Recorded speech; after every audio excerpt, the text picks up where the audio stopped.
Magandang umaga po sa inyong lahat at maligayang pagdating sa tahanan ng ating mahal na pong Jesus Nazareno.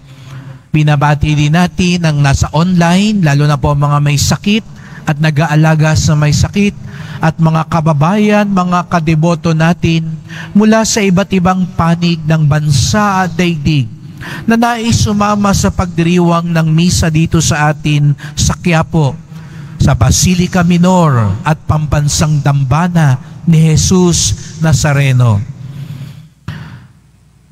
Bagamat Sabado, napakarami po ninyo mga debotong naririto ngayon. Mukhang umahabol pa kayo sa piyesta. At tayong lahat ay naririto dahil mahal tayo ng Diyos. At natitiyak ko, kaya naririto rin kayo dahil mahal nyo ang Diyos.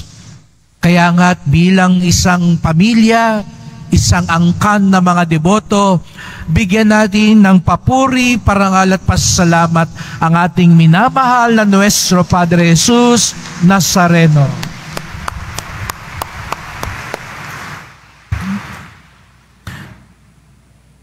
Pilit kong pinapaunawa sa sarili ko na Sabado, hindi Linggo o Biyernes.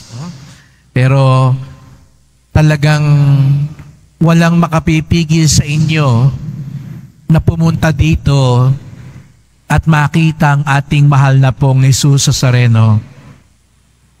O baka naman meron lang napadaan dito, mamimili at naisipang magsimba na rin. O baka naman may nayakag, baka may nililigawan ka at sabi nung nililigawan mo, simba muna tayo sa Quiapo. Kaya baka kahit ayaw mo, napasama ka na at napasimba ka na rin. O baka naman merong anak dyan na sinabi ng magulang, kapag hindi ka sumama magsimba, hindi natin bibilhin yung laruan mo. Hindi tayo kakain sa labas pag hindi ka sumamang magsimba sa Quiapo. Siguro nga iba sa atin, iba't iba ang kadahilanan. Pero sa bandang huli, pare-pareho tayong dinala dito. Parang ganito rin yung nakikita natin sa mga pagbasa natin ngayon. Sa unang pagbasa, narinig natin ang kwento ng unang hari ng Israel, si Saul. Kung tutusin, parang si Saul yung inutusan lang bumili ng suka. Pagbalik, hari na. Dahil sabi sa kwento, nawala yung mga hayop ng kanilang angkan. Kaya't inutusan siya ng kanyang ama na hanapin yung asno. Kaya si Saul, kung saan-saan nang napunta, hanggang nagpunta siya kay Samuel, ang manghuhula. O baka naman may nagpunta sa Quiapo, magpahula nga muna tayo. Tapos, bago tayo magpahula, sumimba man tayo para maswerte yung ihula sa atin. Ganun nangyari kay Saul. Napadpad lang siya kay Samuel. At laking gulat niya, pagdating niya kay Samuel, itinuro siya ng Diyos, pinahira na siya ng langis, siya na ang hari ng Israel. Di sukat akalain ni Saul na yung paghahanap lang niya ng asno, ng hayop, ang maghahatid sa kanya sa korona ng Israel. Sa Ebanghelyo naman, narinig natin si Levi, si Mateo, isang kolektor ng buwis, tinatawag na makasalanan, mandaraya, marumi.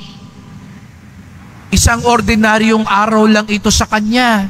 Nandun lang siya sa pwesto niya, nangangalakal, naniningil, dumaan si Jesus Nazareno at tinawag siya. At mula nung araw na yon, nabago na ang buhay ni Mateo. Si Saul na naghahanap lang ng asno, si Mateo naniningil lang ng buwis, natagpuan ang misyon galing sa Diyos. Mga kapatid, marami tayong hinihiling sa mahal na poon. Marami tayong dinadasal. Ngunit mga kapatid, huwag nating kaligtaan na ang pinakamahalaga para mas lumago ang biyayang hinihingi natin ay ang matagpuan din natin ang ating misyon, ang ating bukasyon. Kahit humiling ka ng maraming pera, kung hindi mo matatagpuan ang misyon mo, hindi ka pa rin magiging masaya. Huwag mong isipin, pag marami ka ng pera, masaya ka na. Ako na po ang nagsasabi sa inyo, bago po ako na destino dito sa Quiapo, galing po akong Makati. Karamihan ng mga parokyano ko doon, mga negosyante at mayayaman. Dekorbata kung magsimba, pusturang-pustura. Pero ako na rin po nagsasabi sa inyo, bagamat marami silang pera, marami rin sa kanila ang hindi masaya. Marami sa kanila nagkakagulo ang pamilya. Nagdedemandahan pa. Anak sa magulang, magulang sa anak, mga magkakapatid. Marami sa atin humihiling, guminawa ang buhay, gumanda ang negosyo, lumakas ang katawan. Marami tayong hinihiling. Pero kung hindi ito malalaki pa ng misyon, hindi ito uugnay sa ating bukasyon, hindi pa rin magiging buo ang ating buhay. Ilang beses ko pong sinasabi ito. Siguro nga iba sa atin nagdarasal, lumakas, gumaling. Pero alam nyo, may mga tao kong natagpuang nasa banig na ng karamdaman, may taning na ang buhay, mas masaya pa sila doon sa ibang mga taong nakita kong maskulado at malusog na malusog. Ano ang pagkakaiba? Natagpuan nila ang tawag ng Diyos, ang kanilang misyon at bukasyon. Kaya mga kapatid, ito yung ipagdasal natin. Kaya nung nakita ni Jesus Nazareno, si Levi, si Mateo, sabi niya, sumunod ka sa akin. Yun daw pala ang bukasyon. Ang tunay na bukasyon, yung napapasunod tayo kay Jesus Nazareno, yung nailalapit tayo kay Jesus Nazareno. Katatapos lang natin ng piyesta, umagos, bumaha ng mga deboto dito sa Quiapo, 6.2 milyon hanggang Luneta. Pero ang tunay na deboto, hindi lang yung nakasampa, kahit bawal na nga. Hindi lang yung nakalapit sa andas. Hindi lang yung nakahaplos sa Nazareno. Hindi lang yung nakasuot ng t-shirt na Nazareno. Hindi lang yung may headband na Nazareno. Opo, magaganda po yung mga yon. Pero sa huling banda ang tanong, sumusunod ba tayo sa Kanya? Napapalapit ba tayo sa Kanya? Dahil kahit 10 beses kang sumampa, naglambitin ka pa sa krus, kung sa araw na ito, ilang araw matapos ang pista, lulun ka sa bisyo, masama pa rin ang ugali mo, nang daraya ka pa rin sa kapwa mo, hindi ka tunay na nakasunod, hindi ka tunay na naging deboto, hindi ka tunay na nakalapit sa Diyos.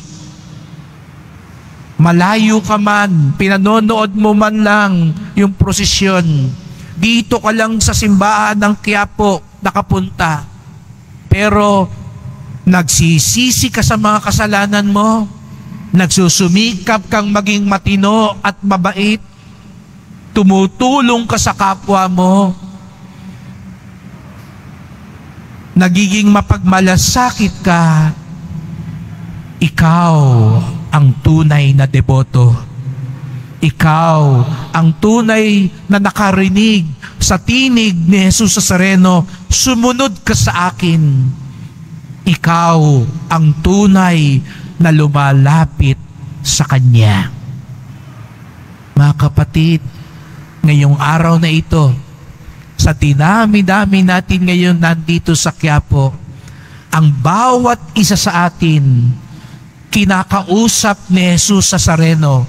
At alam niyo, gusto niyang sabihin sa inyo ngayon, sumunod ka sa akin.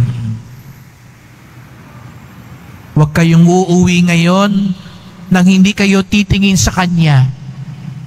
At sa puso mo, pakinggan mo ang sinasabi ng Nazareno, sumunod ka sa akin.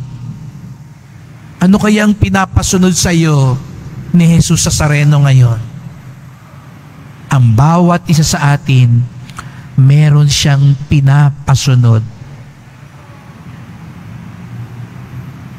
At kung ikaw ay tunay na makakinig, tunay na susunod, ano man ang pinagdarasal mo ngayon, mas lalong magiging mabiyaya sapagkat hindi mo lang tinanggap ang pinagdarasal mong biyaya.